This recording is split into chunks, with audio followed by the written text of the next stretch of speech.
회전근개 병증이 생기면서 관절병증이 생겨서 연골이 닳기 시작하고, 그때 가서는 관절경 수술을 해결할 수 없는 어깨에 인공관절 수술을 해야 하기 때문에. 안녕하세요. 두발로병원 이정아입니다. 원래 어깨관절 자체는 등 쪽에 있는 날개뼈와 위팔뼈라고 하는 상완골이 이루는 관절이긴 한데, 그 위로는 이 날개뼈의 뒤에서 나오는 극돌기의 끝에 있는 견봉이라고 하는 구조물이 있어가지고 이 날개뼈에서 나와서 위팔뼈의 끝에 가서 붙는 요 힘줄, 4개의 힘줄, 사실 이 회전근개라고 하는 힘줄은 1개의 힘줄이 아니라 4개의 힘줄을 회전근개라고 말하고요. 그 위치에 따라서 각각의 이름이 다 다른데요. 극상근, 극하근, 앞쪽으로는 견갑하근, 소원근, 이렇게 이제 4개의 근육을 말하는 건데, 회전근개의 역할이 결국은 이제 어깨의 운동을 담당하고 있는 것인 건데, 특히나 여기가 회전근개가 파열되는 이유는 뭐 크게 다쳐서 손을 짚고 넘어진다거나 직접 어깨를 부딪히면서 하면서 넘어지면서, 젊은 사람들은 이제 큰 외상이나 이런 충격이 가해지면서 파열되는 외상성 파열도 있지만, 중년 이후에는 다치지 않았는데도 회전근개에 파열이 되신 분들이 많이 있거든요. 그 이유는 회전근개가 힘줄 부위가 요 견봉이라고 하는 뼈 아래에 위치를 하고 있고, 그래서 이제 오버헤드 동작이나 이런 동작을 할 때마다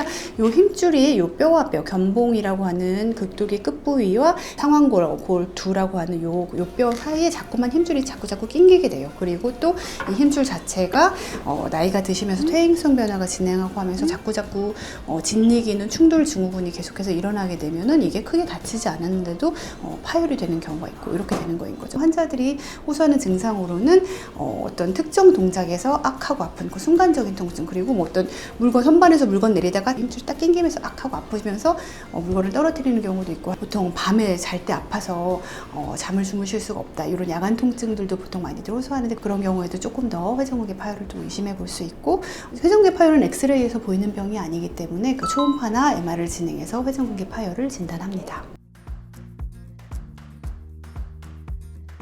사실 증상만 가지고 완벽하게 이건 파열이다, 이건 아니다, 이렇게 장담할 수 있지는 않기는 해요. 사실 같은 회전근개 파열이 있으신 분들도 되게 증상이 다양할 수가 있어서, 다른 근육들이 되게 보완을 잘 해주거나 통증이란 것도 이제 정도에 따라서 사람들이 역치가 다 달라서 느낀 정도 다르고 하기 때문에, 통증의 정도나 양상만 가지고 무조건 회전근개 파열이다, 아니다, 이렇게 반드시 바로 다 판단을 할 수 있는 것은 아니고, 초음파나 MRI를 찍고 해서 확진을 하는 것인데요.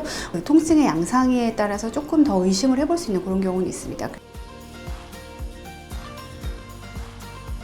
회전근개 파열이 아까 잠깐 말씀드렸듯이 이제 뭐 뚜렷하게 외상에 의해서 파열되는 외상성 파열도 있기는 있으시지만, 훨씬 더 회전근개 파열로 수술하는 케이스에서의 대부분의 많은 수는 퇴행성 변화하고 동반된 그런 파열이 되겠는데요. 순간적으로 일어나는 게 아니라 천천히 이제 스펙트럼 같이 진행하는 병입니다. 초반에는 아직까지 파열까지는 아닌 충돌 증후군이라고 말을 하는데요. 시간이 몇 달, 몇 년에 걸쳐서 계속해서 지속되게 되면은 짓이겨지면서 이게 이제 파열로 진행을 하게 되는 건데, 처음엔 염증 소견 정도에다가 더 계속 하게 되면은 부분 파열이 오게 되는 거예요. 50% 미만의 부분 파열이다가 50% 이상의 점점 파열이 되다가 결국은 100% 다 파열이 되게 되면 이제 빵꾸가 뽕 하고 뚫립니다. 그래서 이제 회전근개 파열을 무조건 수술하느냐 안 하느냐는 이제 그 파열의 정도에 따라서 달라질 수 있다고 말씀드릴 수 있겠습니다.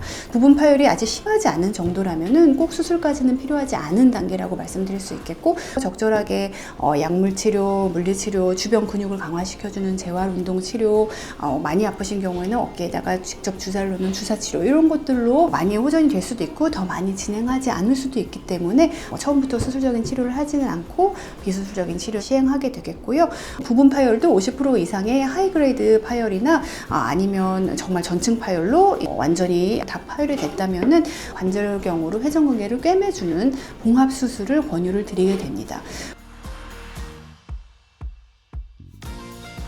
관절경적 수술이 권유되는 이유는 말씀드렸듯이 어깨를 쓸 때마다 파열이 되게 되면은 힘줄이 뼈에 붙어있지 못하고 이게 벌어진 힘이 계속 가해지다 보니까 결국은 이 파열의 크기가 점점점 커질 수밖에 없게 되거든요. 그래서 이 파열의 크기가 작을 때 수술을 해주면 원래 뼈에 잘 붙여지게 되는데, 이게 너무 그 시기를 놓쳐서 수술을 하게 되면은 근육이 수축된 채로 한참 그렇게 지냈기 때문에 이게 관절염으로 진행을 하게 되는 거거든요. 이게 힘줄이 회전근개가 제기를 못하게 돼서 회전근개 병증이 생기면서 관절병증이 생겨서 연골이 닳기 시작하고 관절염으로 진행하기 때문에 그렇게 되면 그때 가서는 어깨에 인공관절 수술을 해야 하기 때문에 그렇게까지 가지 않게 하기 위해서는 MR이나 초음파에서 전층 파열인 경우에는 관절교정적 봉합술이 권유가 되고 전층 파열이 아닌 전 단계의 부분 파열이나 충돌증후군 단계에서는 보존적 치료로 한번 치료를 해볼 수 있는 그런 병입니다.